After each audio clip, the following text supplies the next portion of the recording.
So after the 26th of October, Singaporeans will probably be not able to use Binance due to the MAS ban. So the ban removes almost all the functions of Binance, which kind of makes it redundant to use. And most of you guys are probably looking for a new exchange to trade, to use its feature, and much more. So in this video, I'll be listing the top 5 exchanges that you can use to trade your cryptocurrencies.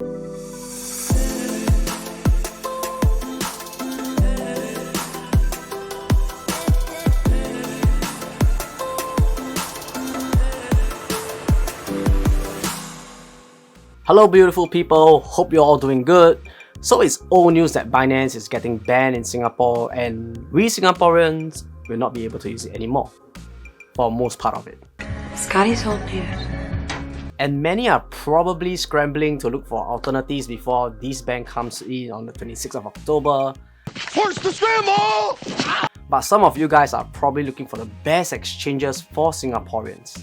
So you guys asked, and this is the answer. So these exchanges in the list are not in any order of merit. I do use a couple of them, and some I've yet to try but seems pretty good. So for these exchanges, we'll go through the currencies available for trade, the fiat on RAM, and the fees that's associated. So for these exchanges, we'll go through the currencies available for trade, the fiat on RAM, and the fees associated with these exchanges. And if you guys have friends who are already using them and have referral links, please use it to support them. But nonetheless, I'll leave mine in the description down below if you're still looking for one. So the first exchange that is probably a bit more well known is Gemini.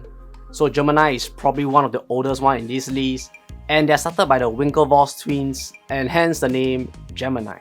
So Gemini allows traders to trade across 40 different cryptocurrencies, and this includes your big blue chips like Bitcoin, Ethereum, Litecoin, and many more. And they also support meme coins like Dogecoin if any of you guys are into such tokens. So the KYC is fairly easy to do. I did mine years back, but at this point of time, I'm not too sure if there's a backlog of accounts waiting to get verified. But nonetheless, I think it's worthwhile to give it a try if you're looking for a way to purchase cryptocurrencies with fiat. The platform is easy to use and you can withdraw and deposit USD to purchase tokens or to take a profit. But you need a multi-currency account like DBS multi-currency account to do the transfer. So for fees wise, anything below $15 of trade is a 10% fee or $1.50. But if you're trading anything above $250, the fees are at 1.49% and there is a 0.5% convenience fee as well. So the next exchange is FTX, which is formerly known as Blockfolio. I use this app to actually track my cryptocurrencies. But now you can use the tracker without even signing up for an account. But if that is what you're looking for, this is a 2-in-1 solution for you where you can track your cryptocurrencies at market price and also trade on them. So FTX supports about 65 different cryptocurrencies and it's much more than Gemini. But there are some tokens that you're looking for that might not be on this exchange as well. So most of my friends that are in the crypto scene use this exchange to mainly trade for futures because it offers a low fee of 0.7% for the basic tier, and as you increase your trades or deposits, you're able to scale it down to 0.2% per trade. So FTX also allows you to buy tokenized stocks with your cryptocurrencies.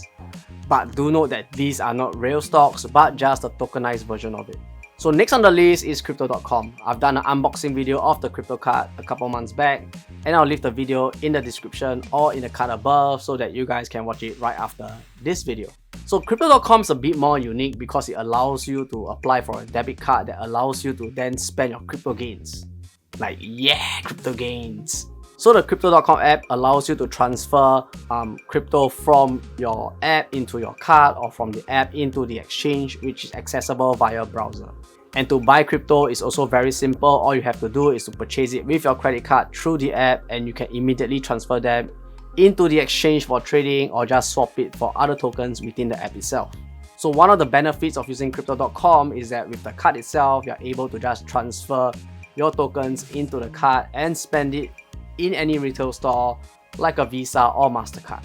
So the fees for this exchange is at 0.4%, but if you're staking a native token, which is CRO, and with a minimum 5,000 stake tokens, you'll receive a 10% of fees, which brings it down to 0.36%. However, if you're staking more than 1 million CRO, it brings down the fee to 0.16%, which is pretty good. And the other benefits of holding CRO is that you're able to use it to join superchargers, the Earn program, and much more. So next on the list is Huobi. It's one of the largest crypto exchange that came out of China, and Huobi is very similar to Binance. They support more than 300 different cryptocurrencies. It has Huobi Earn, which is a high yield savings account, which I love a lot. They have Huobi Pool, which allows you to earn IEO tokens, and they have margins and future just like what Binance has. On top of that, if you're looking for P2P functions, this exchange has a P2P function that allows you to purchase or sell crypto for fiat or vice versa.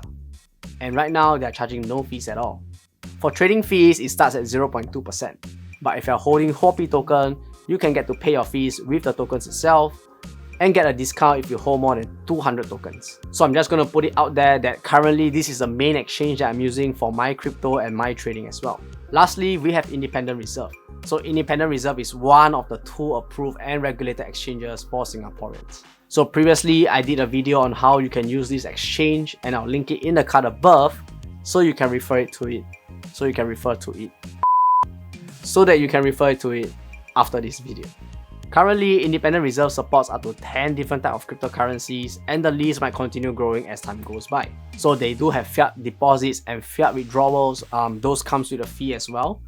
But the trading fee sits at 0.5%, which is pretty okay, but it's on the higher side. But then again, it's the only regulated exchange in this list that is recognized by the Singapore government. 007 license to kill. So that's the list of exchanges that I personally think are worth looking into, especially if you are based here in Singapore. At least that's where I am from, and these are my experience with these current exchanges. Definitely there are many exchanges out there, and there might be some that hold a certain token that you're looking for that these exchanges don't hold. At the end of the day, always do your own research before committing any money into these exchanges. So this wraps up the video for today. If you haven't, smash the like button, subscribe, and I'll see you in the next video.